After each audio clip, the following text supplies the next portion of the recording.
Welcome, everyone. My name is Hallie Caldwell, and I'm a member of the Inspira Advantage team. I want to welcome you to our webinar on med school candidacy building. We have two great panelists here with us today who work with Inspira Advantage as expert med school admissions consultants. So they're here to kind of untangle this for you, answer questions, and yeah, help you be as successful as you can. Inspira Advantage is a application consulting company, and we work with medical school applicants as they work their way through the application process, from thinking about applying to med school, deciding where to apply, taking the MCAT, getting all of the application pieces together, all the way through interviews. And then we also help with residency applications and really everything after that as well. So yeah, thanks for joining us tonight. Very happy to have you all. So I'll introduce our panelists. We'll go into how admissions committees review applications and the factors that affect your candidacy. We'll talk about what you can do to stand out, some do's and don'ts, and then we'll open things up for a Q&A. So if you have any questions as we go through this, feel free to pop your question in the Q&A box and we will get to it at the end. All right, so we have Callie and Neil with us today. Callie, can you introduce yourself? Hi there, I'm Callie. I'm currently a medical student at Yale School of Medicine, and I'm applying into psychiatry for residency right now. Great, thanks for being with us tonight. Neil?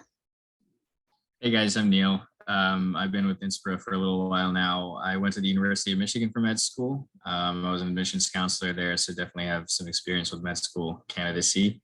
Now I'm at residency at NYU for dermatology. Great. Thank you both so much for being here. Excited to have you.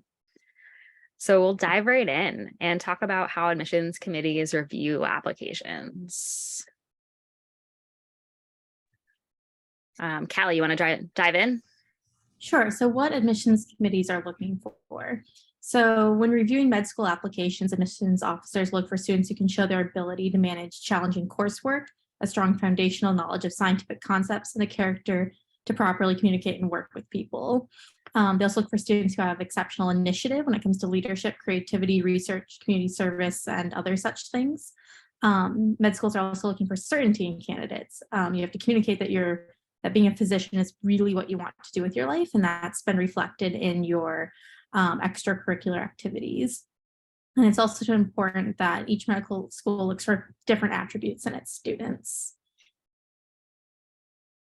So basically, it sounds like they're looking at your entire life. Yes.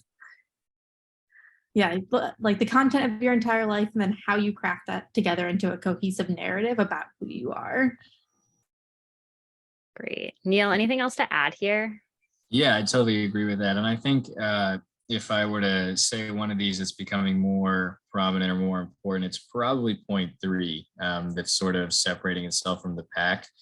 I think the other ones these days are almost sort of given for people applying to med school, and these sorts of extracurricular activities, leadership initiatives, can really help separate you from the applicants. Great.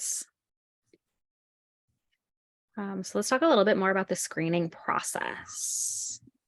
Yeah. Yeah, definitely true that each school has a very different process of screening prospective students. In a previous webinar, we chatted about this as well, but the mission statement of a school can really influence the type of people they're looking for, in my experience.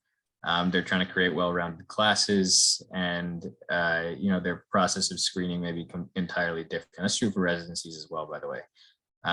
Some schools will use MCAT scores as a starting point, a cutoff. I would say that's probably becoming less and less common these days, although there is probably a minimum MCAT score that's still kind of required for you to be considered. I don't know exactly what that is, but every school has a different sort of average that you can look up online fairly easily. Schools definitely just look for well-rounded students, like I mentioned, and they want a well-rounded class. That includes, having this drive to pursue medicine, having good judgment, compassion, being committed to service. I think those are all super important. You can demonstrate with your extracurricular activities, for example, as well as, what other people write about you, your letters of recommendation and personal statement. That's why it's pretty important for you to find people to write your letters that know you very well, versus someone maybe with more prestige who doesn't know you very well. I think I would go for the former. And the personal statement, I think you should let it marinate for some time, make sure it's really a reflection of how you got to where you are. Yeah, strongly agreed. I think those are all really great points that go over what they use to screen for and ultimately what they use to make admissions decisions. Fantastic. Thank you both. So who gets interviews? Yeah, so there's no guarantee that which applicants do or don't get interviews, but overall schools look for being able to display academic proficiency. So that's through most importantly, your MCAT and also your GPA. And that's to ensure that when you get to medical school, you'll be able to handle the coursework, be able to do well on the boards, be able to match into a good residency program. Also, applicants have the potential of thriving in the school environment and culture, kind of getting at what I was just saying earlier, but also kind of, aligning with the school's mission and vision. And so as you were mentioning earlier, a mission statement is a really good place to get kind of an overview of what schools are looking for, but there's no clear-cut one person equals an interview or one person doesn't. I will say another thing that can be really influence getting an interview is if you're an in-state student applying to a state school. Some schools have state schools have like certain number of slots that are set aside specifically for in-state students and might have kind of different criteria for in-state versus out-of-state interview allocation. Great. When thinking about the school's mission and vision, it sounds like schools have different missions. Some care more about research than others. If you have like one dream medical school that you want to go to, like from the time you're starting college, like your undergraduate degree, should you be crafting your kind of profile to that school, or should you be looking for schools that kind of match like where you are when you're starting to apply to school and what you're most likely to match with? Yeah, I mean, that's a really great question. So my own personal story is my whole life, I dreamed of going to Stanford. And I crafted my personal statements, my extracurriculars toward that end. Stanford never gave me an interview. I was glad that Michigan had this sort of innovative mindset. Michigan was sort of a similar culture to Stanford, and it was sort of a blessing in disguise that I got in there. But I would not bank on just one school. Med school is super competitive these days, even more so than when I applied a couple of years ago. I see the MCAT scores rising. I see these people with, long resumes. And I think you should try to, make your personal statement, make your CD line up with as many schools as possible. Try to make it something that a lot of schools would look at and be like, I think this would be a good candidate for us, not necessarily targeted towards one specific school. And definitely mention one specific school in your personal statement. Yeah, no, very, very well put, strongly agreed. And I think also when you're thinking about crafting, like what kind of extracurriculars look best for medical school, the ones that look best are the ones that you can write about and talk about enthusiastically that fit in with your vision of what kind of career you want to have. So I think also instead of thinking like, oh, I want to go to this med school, what can I do to get there? Think what do I care about? What am I passionate about? What are my goals? Which sounds all really cheesy. But if you can start to have a clear-cut mission statement for yourself almost and have extracurriculars to back that up, then from there figure out what kind of medical schools align with those values. Align, is that going to be a really research heavy academic place, more primary care focused? Figure out what you want to do and then think about what med schools fit into that is how I would recommend thinking about it. Great. Thank you both. I think that makes a lot of sense, especially like when you start off thinking about applying to med school,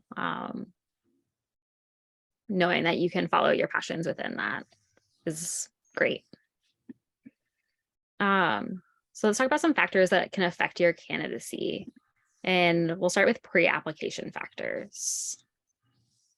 Yeah, I mean, so these are like the basics, right? So these are the things that you have to kind of nail if you know you want to apply to medical school. Work on boosting your cumulative and your science GPA, which science GPA is like your subset of your total GPA that is your science classes. So we look at both of those when we're reviewing applications. Get those as high as possible. Of course, that's a given. Your MCAT scores as well. Try to get them as high as possible. Take the time you need to study for the MCAT. I took a couple months to study for the MCAT. You always are going to feel like you could have used more, but make it a reasonable time frame, but make it enough that you won't feel regret later on if the score is not what you want. And extracurriculars, work, volunteer experience, clinical experience, is kind of expected to some degree, that what life is like if you're going to work in a hospital or in the clinical setting for the rest of your life. Is some extracurriculars and plus or minus work outside of that is ideal as well. And I think just like Callie mentioned, try to make those things that you actually care about, because those are the things that you're going to be able to talk about really cohesively or coherently when you're actually questioned about them later on, or when you have to write about them later on. Yeah, no, I think that's, well put. And I think also kind of going along with this, people sometimes ask like what major is best for pre-med, like what major will help me stand out. The best major is one that does two things. You can talk about it and care about it, and then you can get good grades in it. Like the best major for a pre-med is the one that you're going to get the best grades in short. Like it doesn't actually matter what your major is that much. Like if you're like, oh, I'm going to major in engineering to help me stand out and then do worse in the classes, that's ultimately worse for you. And I think also some people, think that if they check the top two boxes, the GPA and MCAT, that they're like guaranteed to get into med school. That's absolutely not the case. You need to like be well-rounded in all three of these areas. Like if you have no clinical experience, no clinical volunteering, no shadowing, like it's going to be really hard to, for med schools to think that you seriously know what you're getting yourself into, and hard for you to know seriously if this is what you want to do. Great. Thank you both. And I will plug here, we do have a webinar coming up in a couple of weeks. You can find it on our website that talks about gaining clinical experience. I know in a post or still in the COVID world, it's getting harder and harder to find those experiences and opportunities. So we'll talk about that. So during the application, and we're still talking about things that are really important within your application.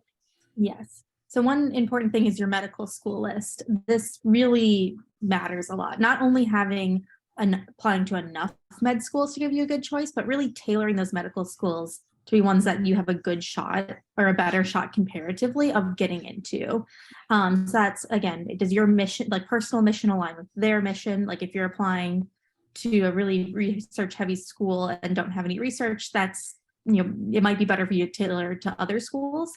Likewise, if you apply to schools that mostly accept in-state students and you're out of state, that can also be a little bit harder. So really aiming for schools that align well with your application, and applying to like a lot of people, and applying to like a range. You can apply to some reaches, some like right where you're at the target, and like safety is as well, like having like a range of the schools that you're applying to.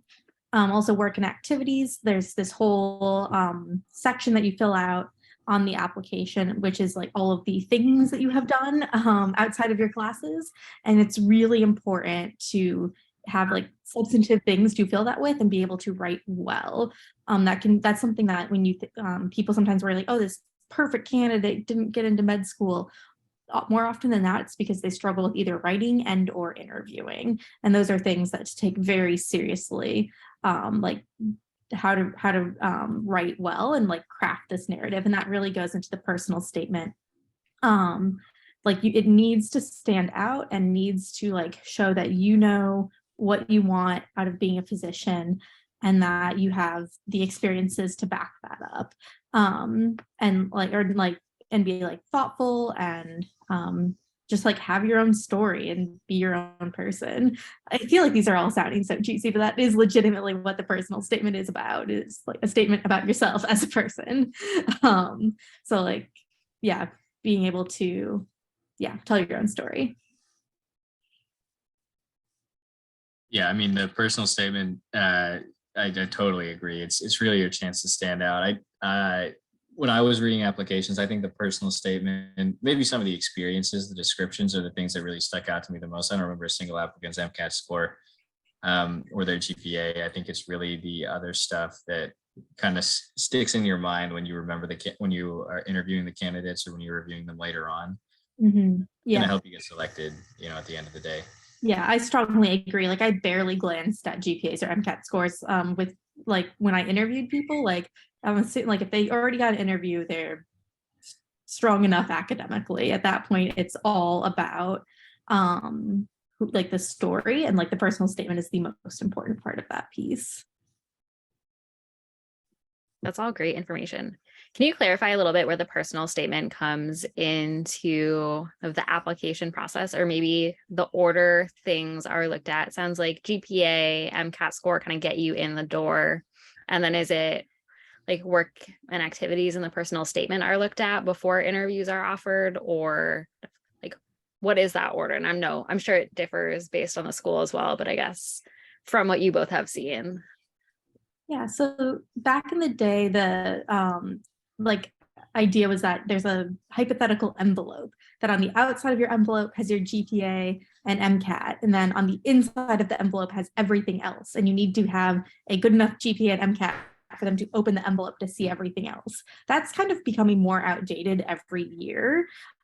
Schools are really starting to do more holistic reviews and like read the like have someone read the entirety of the application before deciding if they get an interview offer.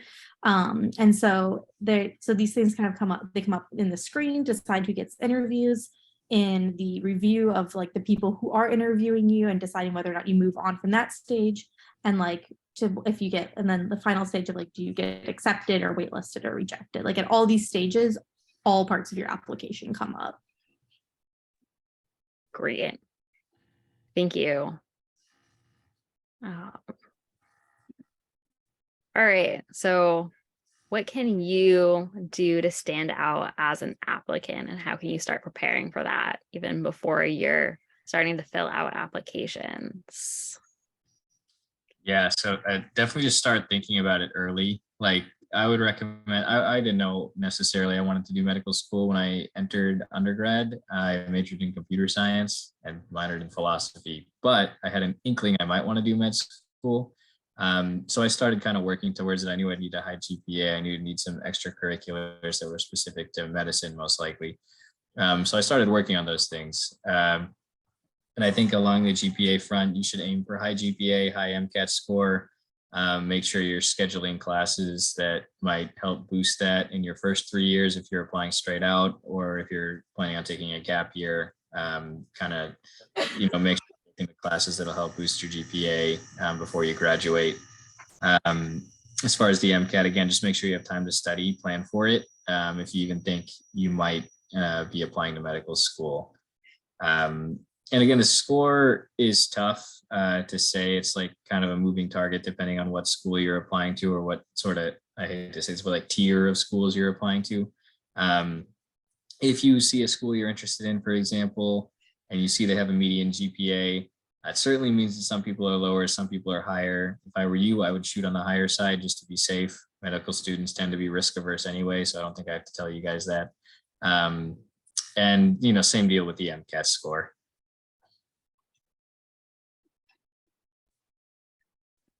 Great. Hallie, anything else to add here?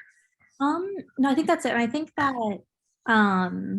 sometimes it's always better to take the MCAT later than you had anticipated, provided this doesn't like affect delaying your application, but like take longer to study for the MCAT if it means that you'll do better on it. And again, that comes with, you know, at a point there's diminishing returns, but I think that it's really important for the first time you take it to do well. I think sometimes people can be like, oh, you can always retake it, but schools can see every time that you've taken it. It's not like you can just submit one score that went really well. So take it seriously, make sure that your practice exams are scoring at a place where you are comfortable with before taking it, even if that means you might have to study longer or more intensely than you had originally anticipated. That's a great point.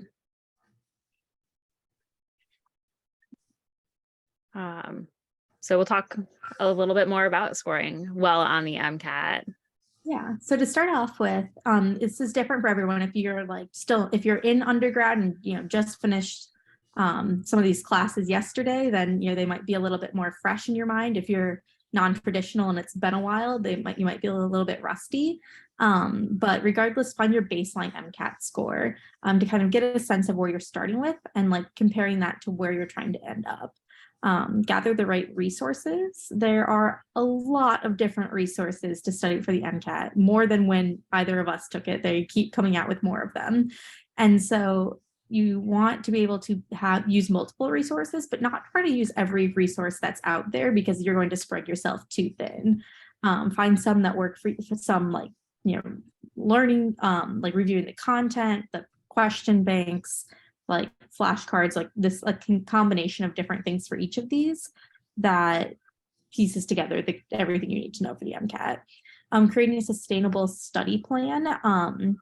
It's really important when making a study plan to allow it to be like somewhat flexible and plan in like this day is to catch up on when I will inevitably fall behind on something. That's really important to give it that little bit of wiggle room so you don't completely get overwhelmed and fall off track of the study schedule altogether. But like making a spreadsheet and like filling out your study schedule is incredibly helpful. And then taking timed to untimed practice tests. This is after you've gotten your baseline MCAT, you've done more of the content review when it's time to start taking practice tests and to take them under the real MCAT conditions. Like, don't open your textbook next to you or like you're only hurting yourself with like artificially inflating the score, not really getting an accurate portrayal of where you're at. And yeah, schedule and time breaks to avoid burnout, like whether or not that's like every Saturday I'm just not studying, or whether or not that's like certain parts of days you like schedule in, like like making sure you like hang out with friends and be a normal human, and like you can't do nothing except study for months on end very easily without burning out. And then ensure, care for your mental health, overall well-being. Like, you're still a person with needs during all of this, and this is a challenging time, but it should not be like all consuming to where you have to drop everything else going on in your life, in my opinion, at least. Like, you still have basic human needs that need to be met. And a lot of times classes as well. Mm-hmm. Neil, any other thoughts on the MCAT? I totally agree. The one emphasis I would make, I did a lot of MCAT tutoring previously, and the thing I saw that correlated most with high MCAT scores was the amount of practice tests you took. I think that's key. Space them out, but I crammed them all into the last week because I'm a procrastinator a little bit, but I would space them out. I don't think that was the best strategy. But take as many as you can throughout the months you're studying, I would say, and definitely start with that baseline, but test your knowledge throughout. Maybe pack in a few more at the end. Yeah, I think that's a really good point of like slowly ramping up the number of practice tests that you're doing closer to the end, but all within a week sounds incredibly stressful. I'm so glad that you made it through that.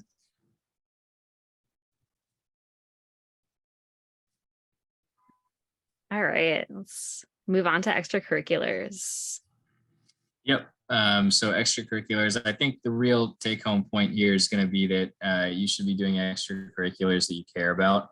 That being said, you should have some clinical extracurriculars. Maybe you should volunteer in a hospital if that's how you want to get your clinical experience.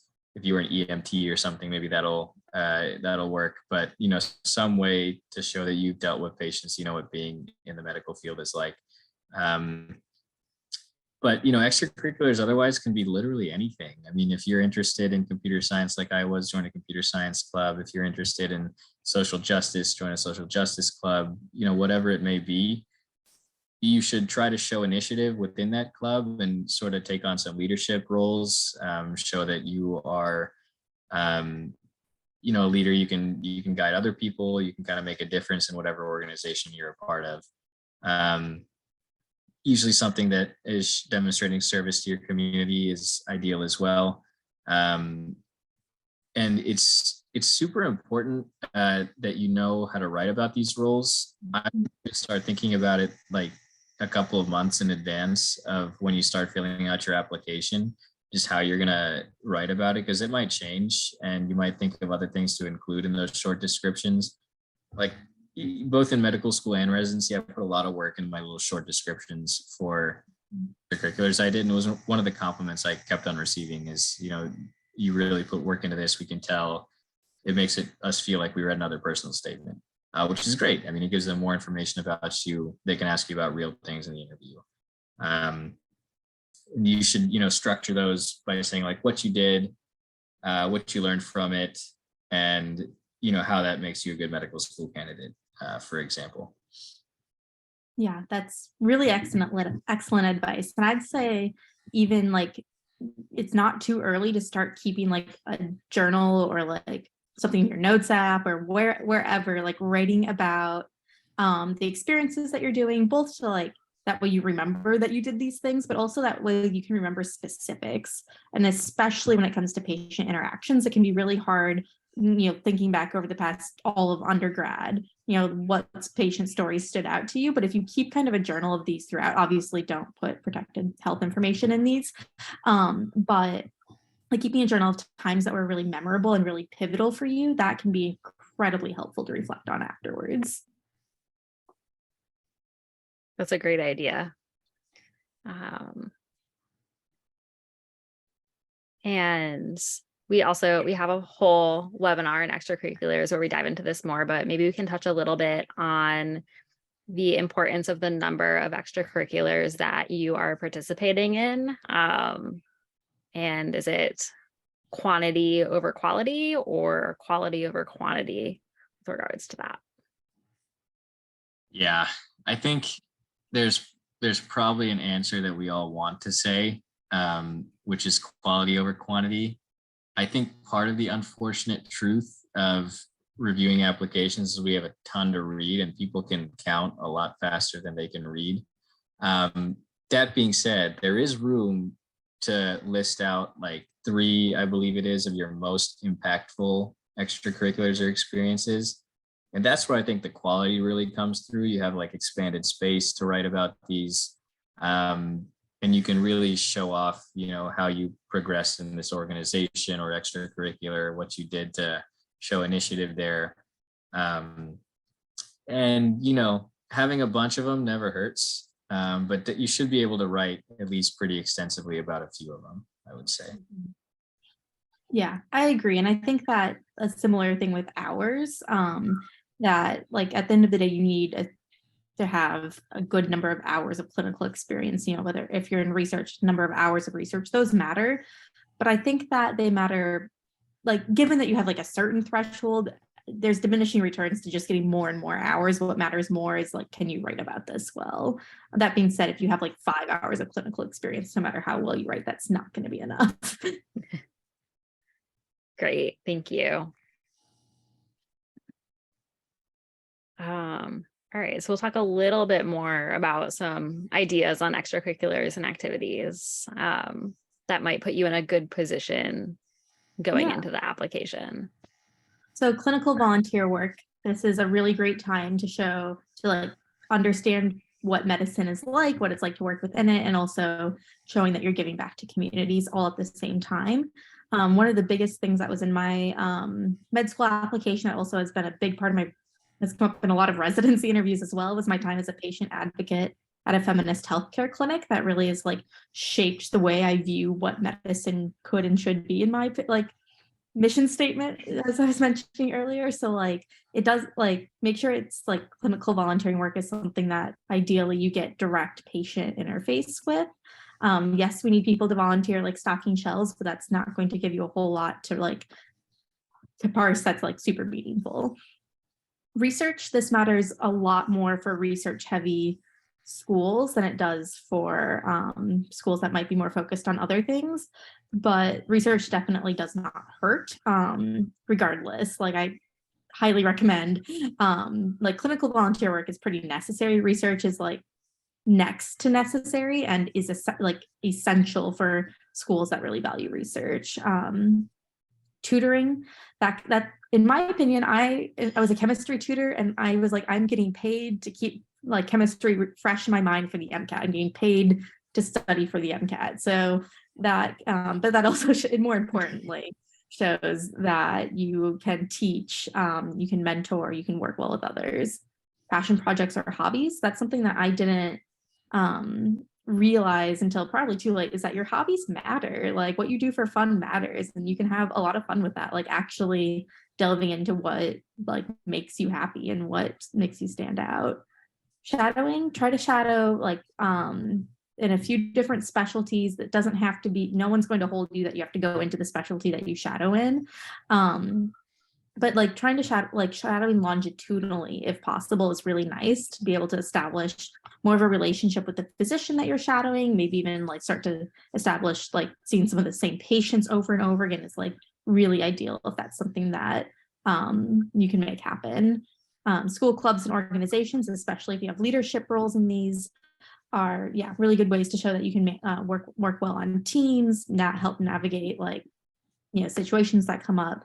It really doesn't matter what school or like school club this is. It does not have to be the pre-medical student organization. It can be, that's awesome, but like don't feel like it has to be. It can be anything. Fantastic. Neil, any thoughts here before we move on? No, I have nothing to add. That was great. Great. All right. Personal statement. Again, all of these are things that are and or could be full length webinars that we're consolidating into 1 or 2 slides. So go back and look at our personal statement webinar as well and our extracurricular. But let's talk a little bit about personal statements. Yeah, we've danced around this a little bit, I guess, and even hit directly on it. But personal statements, super important. They are kind of like the cover letter to your application. In a way, you read that, then you go into the rest of the application, and that is kind of what leaves you, or lets you leave a mark in the person's mind, whoever's reading your application. I think the way to do that, unfortunately, I've seen a lot of people try too hard and kind of crash. So don't go like way off the rails, I guess, with your personal statement. Have some other people read it before you submit it. I think that's key. You should try to make your personal statement something pretty unique to you.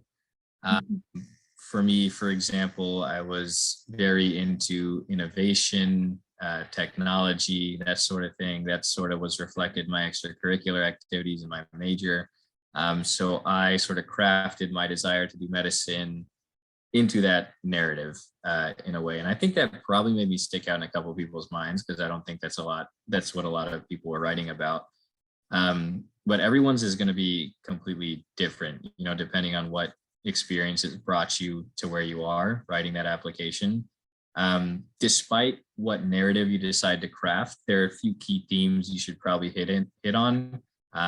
You should demonstrate dedication to medicine, sure, but whatever you've put your mind to over the past 4 to however many years you're writing about, some form of initiative showing that you can take charge, you can take leadership, and then also the other side of medicine: empathy, compassion, and making sure that you're a lifelong learner. The way I tend to tell people to structure this is pick 2 or 3 key experiences that you want to write about, and sort of weave those into this theme of your personal statement.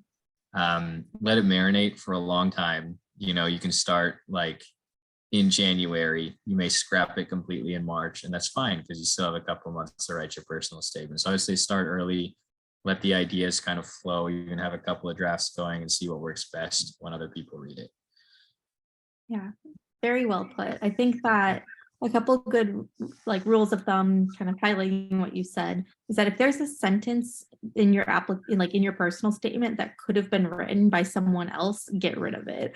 Like it should be, I mean, granted you need like transitions from paragraphs sometimes, but like in general, like have it be really about you and not like commentary on medicine as a field. Like this isn't about that so much as it's about you. I think something else that can be really helpful is like for a first draft, don't think of it as writing a first draft because that is super overwhelming and scary, and like terrible writer's block, at least personally. Like just like think of it as like a diary entry that you're just writing to yourself about literally like who you are, what you value, why you care about medicine, and just like word vomit that. And then like it doesn't have to be even, it can be bullet points, it can be like whatever you want. And then from the, and like let it sit for a little bit. And then from that, you can probably pick out a few pearls that you can then craft into an actual rough draft. That's some great tips. Personal statements. It's a long journey. It's a process, but some amazing things can come out of it. We just gave some tips, but here's a couple more tips on writing an exceptional personal statement.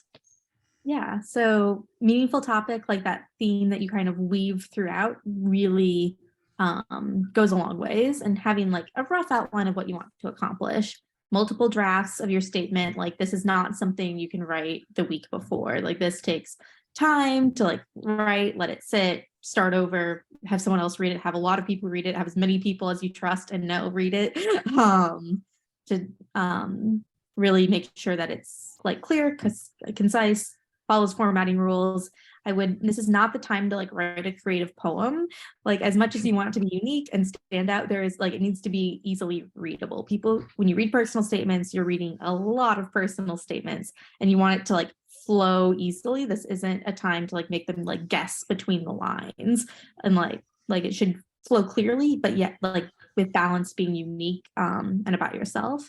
And proofread, no typos. Please don't have those. Those are very easy to like still have in there, but very important to not have in there. Great. Neil, any other tips? No, I actually want to go back to something you said, when you said that something great can come out of it. Honestly, I find that every time I write personal statements, I learn something about myself. So it really is a pretty fun experience. And I think you'll value it after you finish it, probably not while you're doing it, but afterwards you feel good about it. Yeah. Personal statements exist not only for medical schools to learn about you, but for you to like, part of why we do this in applications for things generally is for you to have like a really clear vision of who you are and what you want out of your career. And it can be a really good exercise in helping to formulate that. You both like make it sound almost inspiring. Some personal statements reading like are legitimately inspiring. Like I bet. Yeah, just it's definitely daunting to tackle. So strong letters of recommendation. Yeah, again, super key. All of these things that we're talking about are really important, but all for different reasons. The strong letters of recommendation are sort of like your references, right? They're like if you were applying for a job, someone would call these people to get a judge of your character. Were you a good person? Are you driven? Are you good at what you do? That sort of thing. So you really want people who know you well, who can write a strong personal statement and one that's sort of personalized towards you. I think the type of people that are writing your personal statements in undergrad might be a research mentor. They might be someone you shadowed for an extended period of time. Some, professor who was part of club leadership or who you had a close bond with during your classes. Someone you had a longitudinal relationship, I would say. And you want to, try to get some people who are reputable. It can't be like your college roommate, for example, who's writing a personal statement. I'm sure you all know that, but try to make it people with some sort of standing in the university or in the field, for example. One situation that came up for me was the person asking me to write my own personal statement. That's a tricky situation to handle for sure. And I think you just kind of have to have a little back and forth with them. The question is like, do I make it super, just praising me and everything about me, like I walk on water kind of deal, or do you kind of tone it down a little bit? Personally, I usually went with the walk on water thing and then let them tone it down if they wanted, which seemed to work out okay for me. But you kind of got to judge the person who's asking you to write the statement. It's not a situation that comes up often, but it does come up, and people always ask me about it. So I figured I'd share that. That's So really clarify, fun. so you're talking about like the person writing your recommendation letter wanted you to write it for yourself for them to kind of review and okay. You got it. Sorry, Callie, I didn't mean to interrupt you. No, you're good. Sorry, I interrupted you. Yeah, had that happen too. It's always like a really awkward situation, but can work out in your favor. And it's funny you bring up the phrase walk on water, like when evaluating the quality of people's letters of reference, the highest bar and almost the expectation is literally, for our school anyways, walks on water. Like that is like, you want people who are going to sing your praises, and the way that you can do that is by like not like, oh, I took one class with you and raised my hand twice, can I get a letter? Like they're not going to be able to say much other than like has good grades. Like they already knew that about you, right? Like you want to be developing these relationships over years and have them really know you personally and be able to like highlight you in ways that like other parts of your application might not speak to as much, or like build off on other strong points of your application to like even further solidify them. Great. Are you generally able to ask your recommenders to speak to certain aspects of your profile that you want to highlight strategically for your application, or is it generally, if you're not asked to write it yourself, you don't have any say in it? Yeah, I mean, I think oftentimes they'll ask you if there's anything you want to highlight. It's definitely true that sometimes they don't and they just go for it. That may not have been the best person to ask for a recommendation, but sometimes that's just the personality of the person you're asking as well. So I would suggest being a little more forward about it. Like in your initial email, just highlight a few things that you think you would want highlighted. If they don't want to do it, fine, but at least you tried. You know what I mean? So I would, just pick out a few things that you think would be helpful. And then I always put a disclaimer at the end, but you're the one writing my personal statement. I leave it up to your judgment as to what would be best, for my application, et cetera. So I kind of give them the benefit of the doubt there. Yeah. And I think also something that can be helpful is like when asking for a letter of recommendation, including your personal statement, even if it's not your 100% final draft, like a good draft at least of your personal statement and your CV to help. And like with that, you can be like, you can highlight, like you could either literally highlight or like point to it in the email about like which parts, like, hey, you were the club mentor for this. Could you highlight like, or like talk about my time as the president of this club and like what things like that. Fantastic. So one thread that's kind of come through this entire webinar so far is just that there are some things you need to start early, and it sounds like fostering these relationships is one of those that you really need to start. You really need to start building them early on in your college career. All right, so let's go through some last tips and tricks, and then we'll open things up for a Q&A. So if you have any questions, feel free to start popping them into the Q&A box so we can answer as many as possible. All right, so tips on like overall tips is to be professional. This is like, I guess it's still school, but like it is a career-oriented school, and even school generally, like this is a professional environment. Like you want to be conscious of the language that you're using in your writing and how you present yourself. Also ask for help.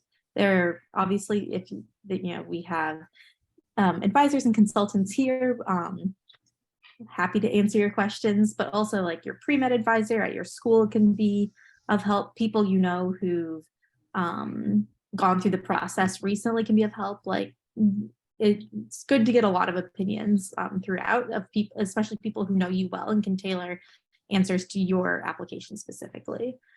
Be yourself. A lot of people get really boxed into like, what does med school want me to be, and like try to fit that versus saying, who am I? And like, if that aligns well with med school, then that's a good indication that this is a good career for you. Show, don't tell. That goes, for writing in general. Like, you want to like give examples that speak for themselves instead of just like listing like, I am good at leadership. Like, actually just like say a story about how you're good at leadership. Be concise and avoid repeating information. Like, it feels overwhelming when you're writing an application, but in all honesty, there's not that much room to talk. And so you don't want to like have things be like super redundant between like your personal statement and your like activities, for example.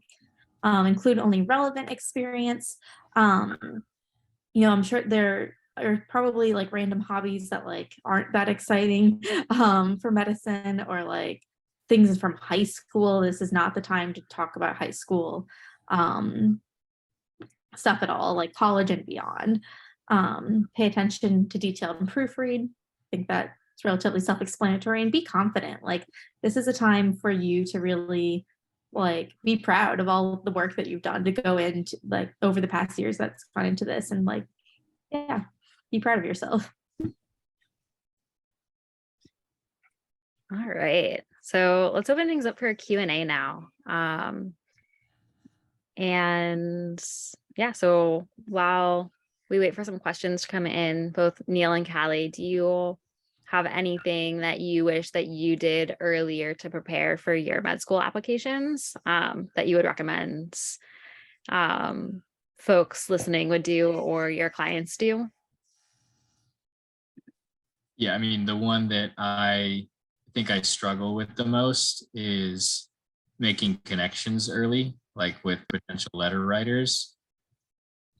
I don't know why exactly. I think I just am too lazy to reach out to people early in my education before it's time to corral them into writing letters for me. But it's super useful to do that. It's something that I wish I did more often. And having connections in the field, no matter what you're going into, is always useful. I think the people are always the biggest asset to you later in life. So, developing connections early on is something that I wish I did more. Yeah, that was exactly what I was going to say. Like, an example of me is I discovered, I don't remember exactly how many weeks to month it was before applications were due, that I realized that some of the schools I was applying to required a letter from a non-science faculty member. And as a neurobiology major, I had not taken a non-science class since like beginning of sophomore year. And so I was absolutely like caught super off guard by that, and like ended up, one of my professors from first year remembered me, thank goodness, and was willing to write a letter, but like that could have ended pretty badly. So be thoughtful, like having people to write your letters that are like representative of many different parts of your life that can speak to like different parts of your application, including some non-science people. I like that tip. That's something that I struggle with as well, but is very important. Let's see. And then when do you recommend people really start getting serious about their applications? If like, say they're planning on going straight from college to med school, so not taking a gap year, like, how early should you really be writing your personal statement, starting to reach out to recommenders, working on your extracurriculars? Yeah, I mean, by working, I mean like not starting to join extracurriculars, but really kind of starting to write about them. Yeah, for sure. For me, I think it was like March of my junior year. Mhm. started to kick things into gear. I'd probably recommend even earlier, like January, just start to let the personal statement, like get those first few words on paper. You should be, I think I agree with Callie, making that a note or OneNote document or whatever notepad of all your extracurriculars as early as possible. But at least by then, you should probably start thinking of what you're going to write in those sections. And then MCAT studying, whenever you plan to take it, probably do that, like start studying a couple months before that. I took mine, like, I think at the deadline to where my scores came back right before, like, the earliest submission date would be for my application, which I think is good. So I think you should plan to submit like right when that primary application opens, because med schools are rolling admissions. So keep that timeline in mind. Most med schools are rolling admissions, I should say. Yeah, I think, aiming to like when you want to apply, which should be as early as you can, after applications open, working backwards from there, make sure you'll have your MCAT score before that, so that way you can tailor your school list to be reflective of your MCAT score. And then tailoring back for writing about the application. If you're going straight through, like you said, I think that winter break of junior year is a good time to like collect your thoughts and make like an overall game plan. You don't have to have a full personal statement draft done in January, but starting to like think about, like, even if it's just like, which activities am I going to include? Like that kind of planning. I think January is a good time to do that. So I'm hearing right about now is a great time to start thinking about it if you're planning on submitting applications this summer. Mhm. Yeah, it sounds like a really long time, but these things do take a while. They sneak up on you, absolutely. So a couple questions just came in. So if there are one or two spelling mistakes in your personal statement or activities list, would that exclude you from being considered for an interview? No, I don't, obviously you should aim to not have spelling mistakes, but like, for example, when I was looking back at secondaries before I interviewed at places, I found like a typo or two in them, which was very embarrassing, but like I still evidently got interviews. So it's not the end of the world, but it does make you look less professional. Yeah, I think that's true. It definitely like will probably dock you a little bit in their eyes. It just kind of says that maybe you didn't take the time to review everything, which is not necessarily always true. Sometimes you still just miss it. But that's kind of what it might look like in the eyes of the reviewer. So I would do my best not to have spelling mistakes or any typos. I've been there too, for what it's worth. But yeah, try not to do it. So not a true make or break, but can tip the scales if you're right on the edge there. Maybe slightly. If your MCAT score is a 516, would you recommend retaking it? And I have a feeling this will be dependent on the schools that you're applying to, but I would love to hear both of your thoughts.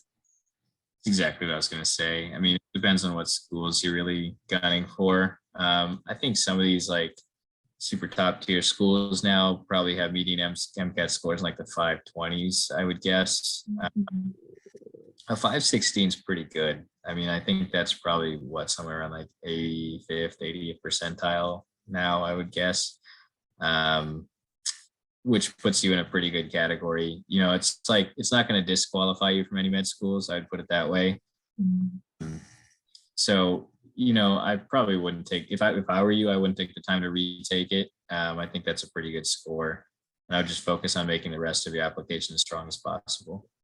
Yeah, I second that. I think that also, like hypothetically, if you retake the MCAT and do worse, that looks worse.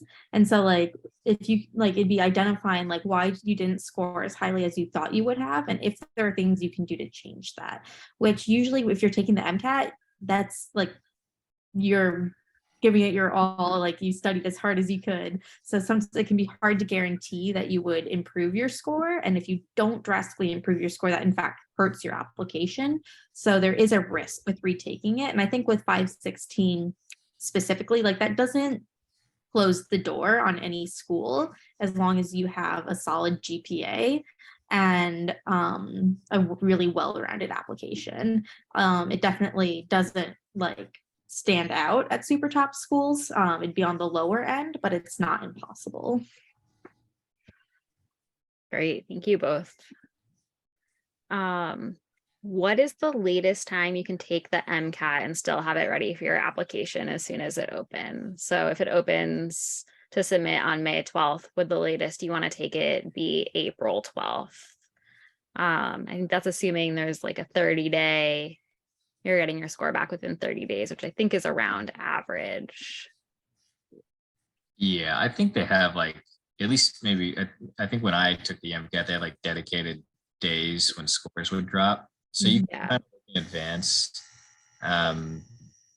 as to like, if you took it on this specific date, when would my score come out? And they're pretty accurate with those from what I remember. They don't really shift it around by more than like a few hours or anything. So I think you could just, go by those calendar charts, unless I'm mistaken. Yeah, and I'd recommend having like at least a couple weeks between when you get your score back and when you submit the application to craft a school list, because that really, really, really depends kind of like what schools you're applying to on the MCAT score. And I think that would be very stressful to try to like solidify that list in like a day or two. So to like take that pressure off yourself a little bit. That makes sense. What are both of your thoughts on gap years? Do you recommend taking them? And then if you do, what are some things you would recommend doing with them? Yeah, gap years are super common now. I think it's like most students in my med school class had taken a gap year. The average age was like 2 years out of college or something like that. So people do, pretty interesting things in their gap year. Some might be in some fellowship program somewhere like a Fulbright, for example. Some might be doing research that they're interested in. Some might be pursuing a service project that they're interested in. One of my best friends went to Alaska to work with kids with autism there, which was like her passion project, and she carried that into medical school. Yeah, so many different options. Whatever you're interested in, it can just be a year for you to explore things that you otherwise would not. Because med school is a long road. You have 4 years of med school, 3 to 7 of residency plus fellowship after that. And you don't really get many breaks in between those years. So this could be, your chance to explore something that you otherwise would not later on. And as far as my recommendation for taking a gap year, I think do it for a couple of reasons. One is maybe you need to boost some scores. You need some time to get your application together. You just weren't really planning on applying, during undergrad and didn't have everything together by the time you needed it together. And the other is, if there's something you really want to do, I wouldn't take a gap year if you're ready to apply and just to take a gap year without any idea of what you're going to do during that gap year. So definitely have something in mind for what you're going to accomplish during the gap year if you're going to do it. Yeah, really well said. I think like 75% of my class had taken a gap year. I was not among those people, but only because I didn't really know that that was a thing that people did until I was on the interview trail. So letting you know, most people take, not the vast, but like over half of people are taking gap years by far. And it really does matter what you do with that time. Like Neil said, if you just take a gap year just to like hang out and like relax, that might be like really de-stressing, but it might cause more stress later on because you need to have something to show for the gap year. And so yeah, like really common research fellowships, work like clinical, like working in a clinical setting, like scribing, things like that. Like especially those can like also like if you didn't have as much like clinical hours or volunteering or things like that during undergrad, a gap year can be a time to get them, and also allow for everything you did senior year to actually count, versus if you apply straight through, then nothing you do senior year is like actually part of the application. So yeah, it can be a really great opportunity overall. And yeah, don't take one just for the sake of it, but if you have an idea of what you want to do, it can really boost an application. Thank you. Well said, both of you. Great advice. So I think that wraps us up for tonight. I want to thank everyone for joining us. Neil, Callie, thank you so much for all of your information as always. It's fantastic having you both. And for everyone joining us, we'll send a recording out of this webinar within the next day or so. Feel free to reach out to us on our website, and you can schedule a consultation to hear a little bit about how we can help you. If you have any questions, you can work with people like Callie or Neil on your application. And yeah, I hope everyone has a great evening and good luck with your med school applications. All right. Thanks, everyone. See you guys. Good luck. Best of luck. Bye.